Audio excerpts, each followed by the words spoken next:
இந்த ஈரோடு கிழக்கு தேர்தலில் காங்கிரஸ் வேட்பாளரோ திமுக வேட்பாளரோ யார் வேட்பாளரை நிறுத்தினாலும் அனைத்து கட்சி சார்பாக பொது வேட்பாளர் நிறுத்தப்படுவதாக திமுக தலைமைக்கு தகவல் வருகிறது. இந்த பொது வேட்பாளருக்கான முயற்சியை அண்ணாமலை ஒருங்கிணைக்கிறார். பாஜக தலைமையிலிருந்தே நீ விலகிறே, எடப்பாடியால் யார் நெருக்கமாக இருப்பார்களோ அவர்களை போட்டு நாங்கள் கூட்டணி வச்சுக்கிறோம். அப்போ வேறு வழியே இல்லை. சசிகலாவையும் டிடிவியும் ஓபிஎஸ்சியை கழட்டி விட்டுட்டு நேராக போய் அண்ணாமலை எங்கே சரண்டர் ஆகிட்டார்? எடப்பாடின்னு சரண்டர் ஆகிட்டார். பிஜேபியே சொல்ல அஞ்சுகிற வார்த்தையை சீமான் சொல்லுவதற்கு காரணம், நீங்கள் தலைக்கு மேலே பிஜேபியினுடைய புறா கத்தி தொங்கி கொண்டு இருக்கிறது. அன்னை செலாவணி மோசடி, பல கோடி ரூபாய் மோசடி. இவருக்கு வந்த பணம் பூராமல் வெளிநாடுகளில் தான் வந்திருக்கு. அத்தனையும் நீங்கள் வழக்கு பாய்ந்தால் சீமா வெளியே வரக்கு 10 வருஷம் ஆகும். அதிமுகவுக்கு ஒரு தனித்த அடையாளம் தேவைப்படுது. எப்போ? 26. இப்போ இது ஈரோடு கிழக்கல்ல, 26க்கு முஸ்லீம்கள் வேணும், திமுகலேருந்து உடைத்தெடுக்கணும், கிறிஸ்துவர்கள் வேணும், தலித்துகள் வேணும், திருமா வேணும், வேல்முருகன் வேணும், இத்தனை பேர் வேணும். அப்போ அதிமுக வேட்பாளருக்கு பாஜக ஆதரவு கொடுத்தால் இந்த வாக்கு அப்படியே எங்கே போயிடும்? திமுகவுக்கு போயிடும். உன்னை நான் பார்க்கறதே கேவலம், உன்னை நான் சந்திப்பதே அசிங்கம். 86 வயது முதியவர் சொல்கிறார். ஐயா டாக்டர் ராமதாஸ், ஒரு முதலமைச்சரை பார்ப்பது கேவலம்னு இப்போ தான் தெரியுது அவருக்கு. ஜெயலலிதா வீட்லேயும் கருணாநிதி வீட்லேயும் தவம் கிடந்தது ஒரு காலம். இதுதான் நீங்கள் நடக்கும். அதனால் இந்த தேர்தலே ஒரு கேலி கூத்தாகத்தான் நடக்கும். இந்த கேலி கூத்தை அண்ணாமலை அவர் ஒரு கேலி கூத்து செய்வதற்காக முயற்சி செய்து அவருடைய பதவி தக்க வைப்பதற்கான முக்கியத்துவம் அவருக்கு கிடைக்கும்னு நம்புகிறார். நீங்கள் எழுதி வச்சுங்க, அண்ணா சிலை உடைக்கப்படும், கருணாநிதி சிலை எரிக்கப்படும். இதே சீமானால் ஏன் இந்த தைரியம் வந்துடும்? பின்னாடி யார் இருக்கா? பிஜேபி இருக்கான். அண்ணா சிலை தோண்டி எடுக்கப்படும். எழுதி வச்சுங்க, இன்னொரு 10 ஆண்டுகள் நடக்கும்.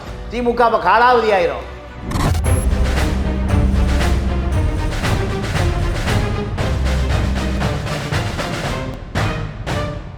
ரெட்ரோலுக்ஸ் நெஞ்சங்களுக்கு வணக்கம். நான் உங்கள் கார்த்திக். இன்றைய பொலிட்டிக்கல் பல்ஸ் நிகழ்ச்சியில் நம்முடைய இணைந்திருப்பவர் மூத்த பத்திரிகையாளர் திரு தமிழா பாண்டியன் அவர்கள். வணக்கம் சார். வணக்கம். ஈரோடு கிழக்கு இடைத்தேர்தல் பிப்ரவரி 5ஆம் தேதி நடக்குது அப்படின்றது நம்ம எல்லாருக்கும் தெரிந்த விஷயம். அந்த தேர்தல் தேதி அறிவித்த உடனேயே காங்கிரஸ் தமிழ்நாட்டு தலைவர் செல்வ பெருந்தகை அவர்கள் அவசரமாக செய்தியாளர் சந்திப்பை நடத்தி இதை நாங்கள் தான் போட்டியிட போகிறோம் அப்படின்ற ஒரு அறிவிப்பை வெளியிட்டிருந்தார். திமுகவும் அதை எதிர்பார்க்கல, உடனடியாக அவங்க அறிவிச்சிருந்தாங்க. நேற்று இரவு இப்போ அவங்க திமுக தான் போட்டியிட போகுது அப்படின்ற ஒரு செய்தியை வெளியிட்டிருக்காங்க. சந்திரகுமார் அப்படின்ற ஒரு வேட்பாளர் தான் அங்கே நிற்க போகிறார். ஏற்கனவே நின்று வெற்றி பெற்றிருக்கிறார், தேமுதிகவில் இருந்து வந்தவர் அப்படின்ற பல செய்திகள் இருந்தாலும் கூட எதனால் இந்த திடீர் மாற்றம்? ஏன் திமுகவிலிருந்து ஒரு வேட்பாளர் களமிறக்கப்படுகிறார்? செல்வ பெருந்தகை அவரோட அந்த இதில் குறிப்பில் சொல்லும்போது கூட முதல்வர் அவர்கள் கேட்டுக்கொண்டதற்கு இணங்க, முறையாக கேட்டுக்கொண்டதற்கு இணங்க இந்த இதை நாங்கள் திமுகவுக்கு கொடுக்குறோம் அப்படின்னு சொல்லியிருக்காங்க. என்ன காரணத்திற்காக இந்த வேட்பாளர் மாற்றம், இந்த காங்கிரஸுக்கு பதிலாக திமுக அப்படின்ற ஒரு பெரிய கேள்வி வந்திருக்கு. எதனால் சார் இது? இந்த ஈரோடு கிழக்கு தேர்தலில் காங்கிரஸ் வேட்பாளரோ திமுக வேட்பாளரோ யார் வேட்பாளரை நிறுத்தினாலும் அனைத்து கட்சி சார்பாக பொது வேட்பாளர் நிறுத்தப்படுவதாக திமுக தலைமைக்கு தகவல் வருகிறது.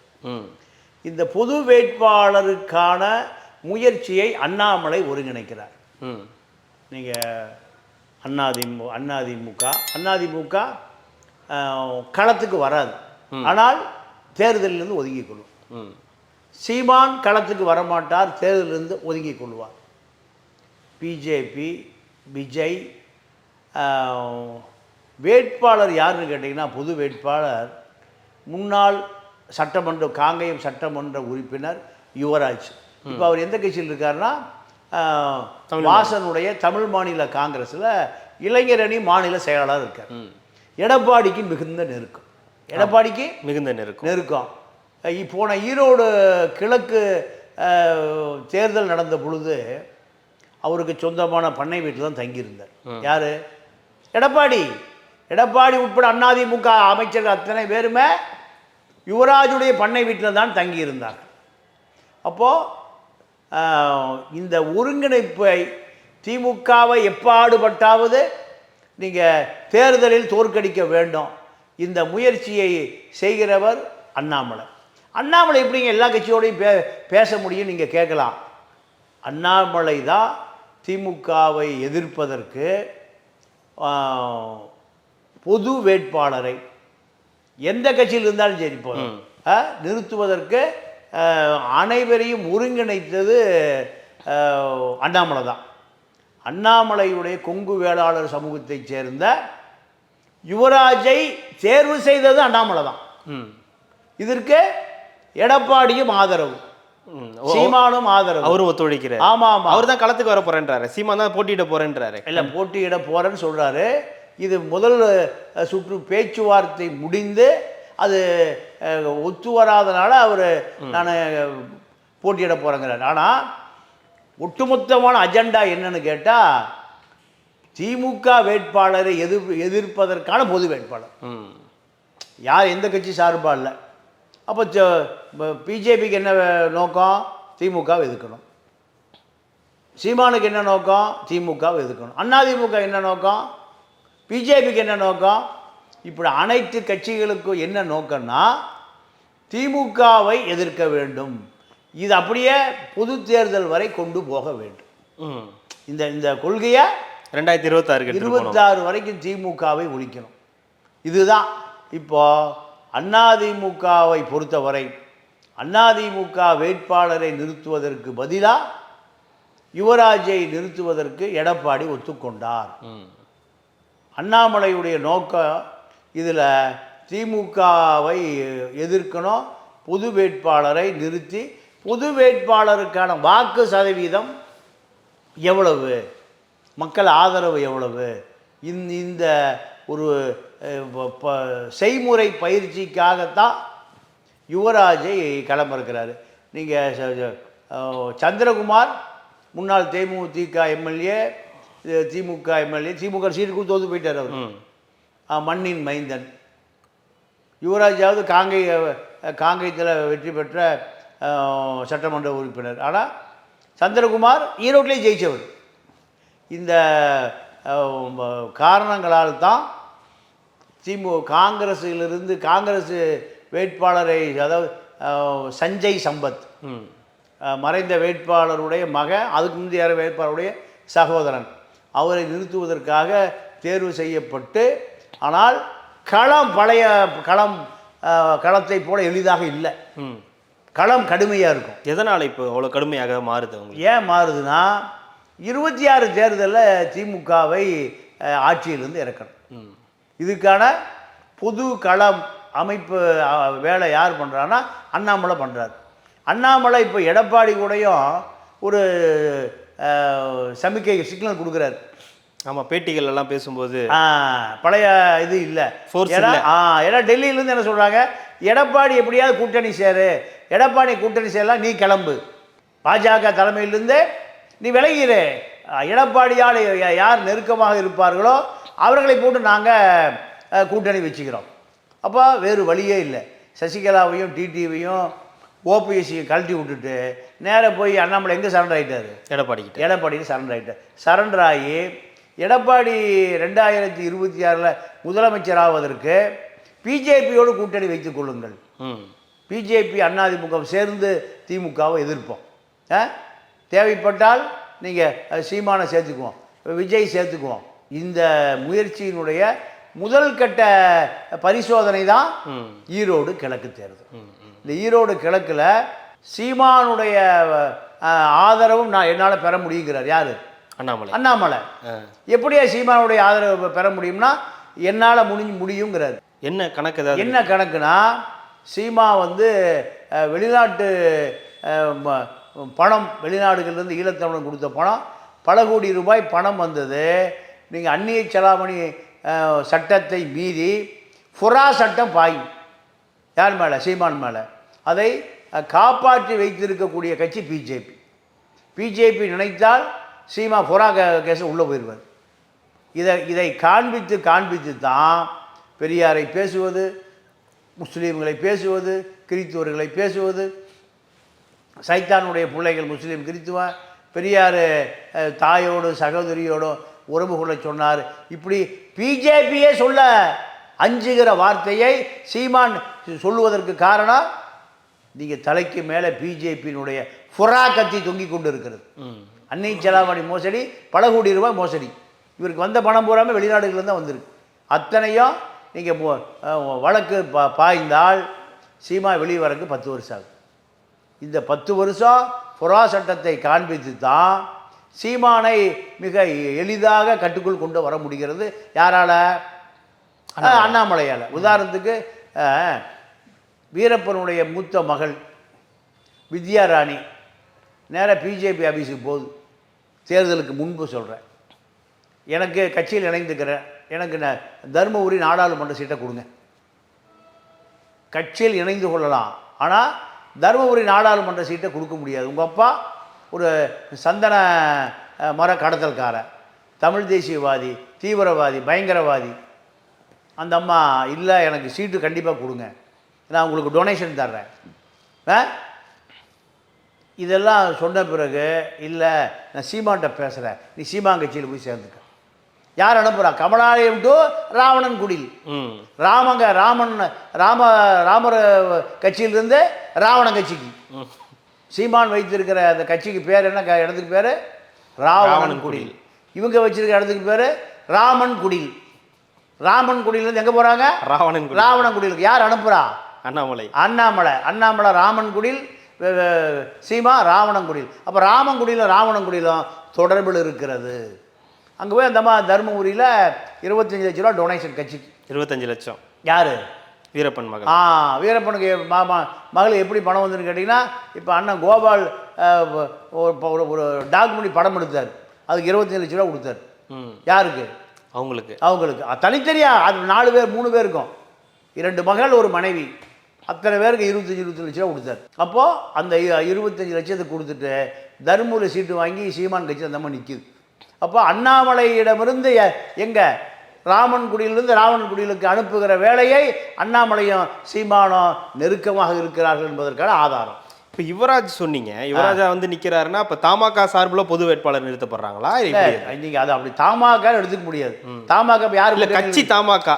ஆனால் கூட்டணி யாரு? கூட்டணி தலைமை யாரு? பாஜக.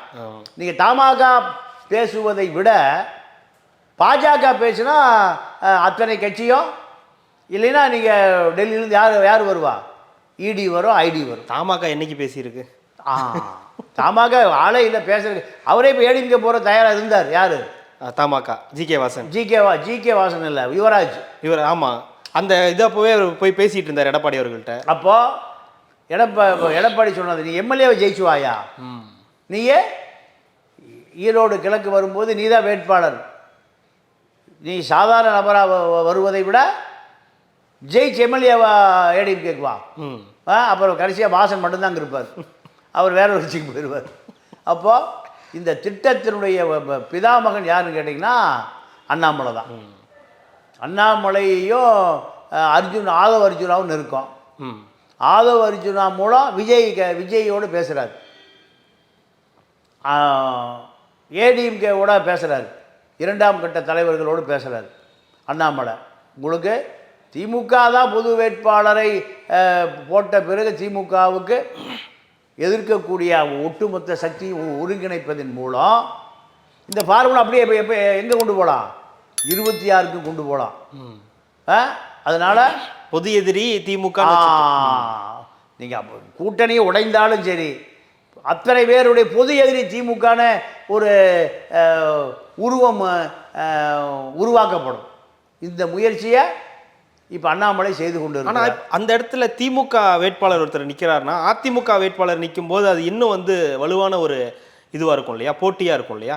தமாகலேருந்து ஒரு பொது வேட்பாளராக இருந்தாலுமே கூட இவங்க நேரடியான ஆதரவு அதிமுகவோ சீமானோ இல்லை மற்றவர்களோ கொடுக்க முடியாது. விஜய் இவங்கெல்லாம் கொடுக்க முடியாத பட்சத்தில் அதிமுக வேட்பாளர் ஒருத்தர் நிற்கும் போது இன்னும் வலுவான போட்டியாக மாறும் இல்லையா? இல்லை, நீங்கள் அதிமுக வேட்பாளர் நிறுத்தப்பட்டால் நீங்கள் விஜய் ஆதரவு கொடுக்க மாட்டார், கூட்டணி உறுதியாயிரும். பாஜக ஆதரவு கொடுக்காது. பாஜக ஆதரவு கொடுத்தா முஸ்லீம்கள் வெளியேறிடுவாங்க, கிறிஸ்துவர்கள் வெளியேறிடுவாங்க, தலித்துகள் வெளியேறிடுவாங்க. அதிமுகவுக்கு ஒரு தனித்த அடையாளம் தேவைப்படுது. எப்போ? 26க்கு. இப்போ இது ஈரோடு கிழக்கல்ல, 26க்கு முஸ்லீம்கள் வேணும், திமுகலேருந்து உடைத்தெடுக்கணும், கிறிஸ்துவர்கள் வேணும், தலித்துகள் வேணும், திருமா வேணும், வேல்முருகன் வேணும், இத்தனை பேர் வேணும். அப்போ அதிமுக வேட்பாளருக்கு பாஜக ஆதரவு கொடுத்தால் இந்த வாக்கு அப்படியே எங்கே போயிடும்? திமுகவுக்கு போயிடும். அது ஸ்டாட்டிக்ஸ் இருக்குல்ல, அதை எடப்பாடி மிக தெளிவாக யோசித்து அதிமுக நிற்கிற வாட்டி போல புறக்கணிப்பது உறுதி. கருணாநிதி அப்படி தான் பண்ணுவார். நம்ம 3 மணிக்கு தெரிஞ்சிடும் அவங்க. கருணாநிதி இப்படி தான் பண்ணுவார். நான் ஆதரவும் இல்லை, எதிர்ப்பும் இல்லை, ஆம்பளையும் இல்லை, பொம்பளையும் இல்லை. அப்போ யார் திருநங்கையா? கருணாநிதி கதையே தானே ஈழத்தமிழர் பிரச்சனையில், காவிரி பிரச்சனையில் எல்லாமே நான் ஆணும் இல்லை பெண்ணும் இல்லைன்றவர். அதே நிலைமை தான் இப்போ ஈரோடு கிழக்குக்கு. ஈரோடு கிழக்கில் அண்ணாமலையுடைய நோக்கம் சரியானது தான், அண்ணாமலையுடைய நோக்கம் சரியானது தான். ஆனால் இதுக்கு இந்த திட்டத்துக்கு எத்தனை பேர் உடன்படுவார்கள் என்பதான் பிரச்சனை. பாமக உடன்பட்டுடும். ஆமாம், பாமக. திமுக தான் எதிரி. உன்னை நான் பார்க்கறதே கேவலம், உன்னை நான் சந்திப்பதே அசிங்கம். 86 வயது முதியவர் சொல்கிறார். ஐயா டாக்டர் ராமதாஸ், ஒரு முதலமைச்சரை பார்ப்பது கேவலம்னு இப்போ தான் தெரியுது அவருக்கு. ஜெயலலிதா வீட்லேயும் கருணாநிதி வீட்லேயும் தவம் கிடந்து ஒரு காலம். இப்போ இந்த ஃபார்முலா எத்தனை தூரம் நடைமுறைக்கு வரும் என்பது நீங்கள் 25 ஜனவரி 25 தேர்தல் சூடு பிடிக்கிற பொழுது, வேட்பு மனு வாபஸ் வாங்குகிற பொழுது இவர்களுடைய யார் யார் எந்தெந்த அணியில் இருக்கிறார்கள், மறைமுகமாக யார், நேரடியாக யார், எல்லா இவர்களுடைய முகம் பூரா நீங்கள் பொதுமக்களிடம் வெட்ட வெளிச்சமாக்கப்படும். இன்னொரு பக்கம் திமுக இதில் வந்து நிற்கிது. ஆரம்பத்தில் காங்கிரஸ் நிற்கிது, இப்போ திமுக நிற்கிது. அப்படின்னும் போது திமுகவுக்கு எவ்வளோ முக்கியமான ஒரு இடைத்தேர்தலாக இருக்குது. ஏன்னா இன்னும் ஒரு 10 மாதம் தான், ஒரு 12 மாதம் இருக்குது, முழுமையாக இருக்குன்னும் போது அவங்க வந்து நிறைய பிரச்சனைகளை இப்போ சந்திச்சுக்கிட்டு இருக்காங்க. இந்த இப்போ மாணவி விவகாரமாக இருக்கட்டும், சட்டம் ஒழுங்கு பிரச்சனையாக இருக்கட்டும், விலைவாசியாக இருக்கட்டும், நிறைய பிரச்சனைகளை சந்திச்சுக்கிட்டு இருக்காங்க. அப்போ இவங்க திமுகவுக்கு எவ்வளோ முக்கியமான தேர்தல் இது, இந்த இடைத்தேர்தல்? திமுக ஏன் இப்போ காங்கிரஸை விளக்கிட்டு திமுக வருதுன்னா, காங்கிரஸுக்கு இப்போ ஒரு ரோலே இல்லை இந்த தேர்தலில். அத்தனை எதிர்ப்புகளுமே திமுக நோக்கி தான். அப்போது திமுக வெற்றி பெற்றால்தான் மக்கள் இன்னும் எங்கள் மீது நம்பிக்கை வைத்து கொண்டு இருக்கிறார்கள் அப்படின்னு காட்டலாம். காங்கிரஸ் ஜெயிச்சுன்னா திமுக பின்னுக்கு தள்ளப்படும். காங்கிரஸுக்கு தான் முக்கியத்துவம் கொடுக்கும். அதனால தான் இது எங்களுக்கு ஒரு சென்சிட்டிவான தேர்தல். நீங்கள் ஒதுங்கிங்க. இல்லை, இதுவும் இடைத்தேர்தல் தானே? இல்லை, இடைத்தேர்தலாக இருந்தாலும் காங்கிரஸை நிறுத்தி ஜெயிக்கிறதுக்கும் திமுக ஜெயிக்கிறதுக்கு வித்தியாசம் இருக்கா இல்லையா? இப்போ திமுக சந்திரகுமார் ஜெயிச்சாருன்னா மக்கள் எங்கள் மீது நம்பிக்கை இன்னும் வச்சுருக்கான். இதே நம்பிக்கை தான், அப்படி சொல்லலாம். இதே நம்பிக்கை தான் 26க்கும் 40 நமதே நாளை நமதேங்கிற போல நீங்கள் திமுக ஆட்சியை மக்கள் விரும்புகிறான். பாரு, ஓட்டு போட்டிருக்க. நீங்கள் சொல்கிறபடி பார்த்தா இப்போ பொது எதிரியாக அப்படி அவங்கள பார்க்கும்போது ஓட்டு சதவீதம்லாம் உங்களுக்கு குறையறதுக்கு வாய்ப்பு இருக்குது. EVKS இளங்கோவன் ஜெயித்ததை விட ஓட்டுகள் வந்து குறைவான வாக்குகளை வாங்கும்போது அது இன்னும் அவங்களுக்கு ஒரு பெரிய மைனஸ் ஆகும் இல்லையா? இப்போ இவங்களோட பர்சன்டேஜ் சேர்றதுக்கான வாய்ப்புகள் இருக்குது. இல்லை, குறைவான வாக்கு வருது, நீங்கள் எப்படி கணிக்க இருக்கலாம்னு கேட்குறேன். இருந்தால் அப்படி ஆச்சுன்னா என்ன பண்ணுறது? ஆட்சி, அதிகாரம், பணம் 3 இருக்கிற பொழுது இடைத்தேர்தலில் எந்த கட்சியும் வாக்கு குறையாது. ஆமாம், ஆளை வெளியே போச்சுல அவனே குத்தி போட்டுருவான். தேர்தல் ஆணையம் பல முறை நீங்கள் ஓட்ட ஆணையமாக தான் இருந்திருக்கு. பல தேர்தலில் பணம் பாதாளம் வரைக்கும் பாய்வதை தேர்தல் ஆணையம் நிறுத்துவதில்லை. காவல்துறை யாருக்கு ஆதரவாக இருக்கும்? ஆளுங்கட்சிக்கு. நீங்கள் திமுக ஆட்சியில் ஒரு முறை உள்ளாட்சி தேர்தல் 200 வார்டு திமுக ஜெயிக்குது. ஏன்? வாக்காளரே போகலை. 200 வார்டுலேயும் பங்குமார் இருந்தார். பங்குமார் உதவியோடு எல்லாம் குத்தி போட்டாங்க. இப்ராஹிம் கலிமுல்லான்னு ஒரு உயர்நீதிமன்ற தலைமை நீதிபதி ஓட்டு போட போகிறாரு. அவர் ஓட்டெலாம் போட்டு போயிட்டானுங்க. யார் ஓட்ட? அவர் உயர்நீதிமன்ற நீதிபதியினுடைய ஓட்டை போட்டு போயிட்டானுங்க. அவர் பார்த்தாரு, எல்லாம் ரவுடி பயலாக இருக்கான். அதோட 200 வார்டுலையும் தேர்தல் ரத்து பண்ணார். திமுக ஆட்சி இப்படி தான் தேர்தல். நீங்கள் மாநில தேர்தல் ஆணையம் அவங்க கட்டுப்பாட்டில் தான் இருக்கும். அப்போ பெரிய ஓட்டு வித்தியாசத்தில் தான் ஜெயிப்பார். மிகப்பெரிய அதான் நீ உடனே களம் இறங்கிடுவார். யார்? செந்தில் பாலாஜி. ஆட்டுப்பட்டி, மாட்டுப்பட்டி, மனுஷம்பட்டி. ஒரு கல், ஒரு கண்ணாடி, படத்தை பார்த்துக்க, குவார்டர் அடிச்சுக்க, 1000 ரூபாய் சம்பளத்தை வாங்கிக்க, இங்கேயே படுத்துக்க. இன்னுமா அந்த படத்தையே போட்டுட்டு இருக்கு? அதே படம் இல்லைன்னா வேற கல் கண்ணாடினா இல்லைன்னா மாமன்னன் போடுங்க. மாமன்னன் படத்தை போடுவாங்க. இதுதான் இனி நடக்கும். அதனால் இந்த தேர்தலே ஒரு கேலி கூத்தாகத்தான் நடக்கும். இந்த கேலி கூத்தை அண்ணாமலை அவர் ஒரு கேலி கூத்து செய்வதற்காக முயற்சி செய்து அவருடைய பதவியை தக்க வைப்பதற்கான முக்கியத்துவம் அவருக்கு கிடைக்கும்னு நம்புகிறார். அவரால் அனைத்து கட்சிகளும் விரட்டப்படும். இப்போ அண்ணாமலை இவ்வளோ பெரிய சக்தியாக வளருவதற்கு காரணமே திமுக தான். திமுகவை எதிர்த்து இவ்வளோ பெரிய ஆளுமையாக மாறுவதற்கு நேரு பணம், மூர்த்தி பணம், சக்கரபாணி பணம், துரைமுருகன் பணம், இப்படி இவர்கள் ஏவா வேலு பணம், இந்த 5 பேருடைய பணம் பல ஆயிரம் கோடி சேர்ந்த பிறகு தான் திமுகவை எதிர்ப்பதற்கு ஒரு பிஜேபிக்காரனுக்கு தெம்பும் திராணியும் வருது. பெரியார் இப்போ கேவலப்படுத்தப்பட்டிருக்கிறார். எந்த உணர்ச்சியும் இல்லை. பெரியாரா தேவையில்லையா? காந்தி தாயா தேவை. பெரியாரால் வாக்கும் வராது. பெரியார் பேரச்சனும் வாக்கும் போட மாட்டான். காந்தியை கொடுத்தா ஓட்டு போடுவான். எல்லா நோட்லையும் யார் இருக்கா? காந்தி தான் இருக்கு. பெரியாரால் எந்த பிரயோஜனமும் இல்லை. பெரியாரை நீங்கள் எதை சொன்னாலும் கேட்பதற்கு இங்கே நாதி இல்லை. பெரியார் நீங்கள் கோவை ராமகிருஷ்ணனுக்கும் கோவை ஆரிச்சாமிக்கு மட்டுமான தலைவர் தான். வீரமணியே கேட்கல. வீரமணியும் மதிவதனியுமே கேட்கல. ஏன்? எங்களுக்கு அவர் தேவையில்லைங்க. எங்களுக்கு அவருடைய 10,000 கோடி அறக்கட்டளை பணம் இருக்குது, போதும். அதை நாங்கள் காப்பாற்றிக்கிறோம். பெரியார் எவன் அடித்தா என்ன? இப்போ எச் ராஜா இதை விட கேவலமாக சொல்லியிருக்கான். சீதையன் மைந்தன்னு ஒரு 4ஆம் தர எழுத்தாளர் இறந்துட்டான். பெரியார் விபச்சார விடுதி நடத்தினாருன்னு சொன்னான். கேள்விப்பட்டீங்களா? விபச்சார விடுதி நடத்தினார். நீங்கள் இந்த மண்ணில் தான் பெரியார் கேவலப்படுத்தப்படுகிறார், அசிங்கப்படுத்தப்படுகிறார், அந்நியப்படுத்தப்படுகிறார். இந்த மண்ணில் தான். யாருடைய ஆட்சி இது? திராவிடர் ஆட்சி. பஞ்சாப்ல பகவத்சிங்கை ஒருவன் விமர்சனம் செய்துவிட்டு உயிரோடு திரும்ப முடியுமா? பஞ்சாபை விட்டு உயிரோடு திரும்ப முடியுமா? பகவத்சிங்கை பஞ்சாபில் கேவலமாக பேசிவிட்டு இங்கே திரும்பலாம். பெரியாரை பேசிவிட்டு ஏன்? பெரியாரை ஏமாற்றுவதற்காக மட்டுமே கட்டமைக்கப்பட்ட கட்சி தான் திமுக. பெரியார் விட்டு அண்ணா திமுக எப்போ வெளியே போயிடுச்சு? எம்ஜிஆர் கட்சி அது திராவிட இயக்கம் கிடையாது. வங்காளத்துக்கு போன ஒருவன் நேதாஜியை கேவலமாக பெரியாரை பேசி இதை போல பேசிட்டு நீங்கள் வங்கதேசத்திலிருந்து அவன் தலையோடு வெளியே வந்துட முடியுமா? தலை வரும், இல்லைன்னா முண்டை வரும். ஆனால் இங்கே எதை பேசினாலும் கேட்பதற்கு நீங்கள் எழுதி வச்சுங்க. அண்ணா சிலை உடைக்கப்படும், கருணாநிதி சிலை எரிக்கப்படும். இதே சீமானால். ஏன்? இந்த தைரியம் வந்துடும். பின்னாடி யார் இருக்கா? பிஜேபி இருக்கான். அண்ணா சிலை தோண்டி எடுக்கப்படும். எழுதி வச்சுங்க. இன்னொரு 10 ஆண்டுகள் நடக்கும். திமுக இப்போ காலாவதி ஆயிரும். கருணாநிதி சிலை தோண்டி எடுக்கப்படும்.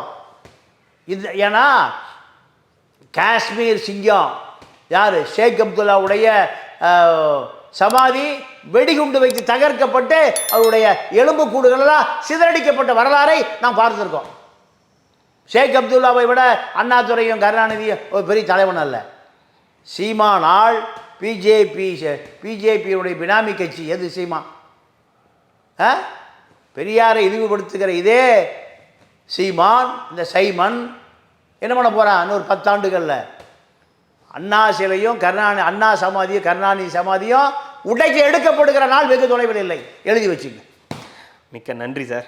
உங்களுடைய நேரத்தை ஒதுக்கி எங்களுக்காக பல்வேறு தகவல்களை பகிர்ந்தமைக்கு ரெட்டலோக்கின் சார்பாக மிக்க நன்றி. நன்றி, வணக்கம்.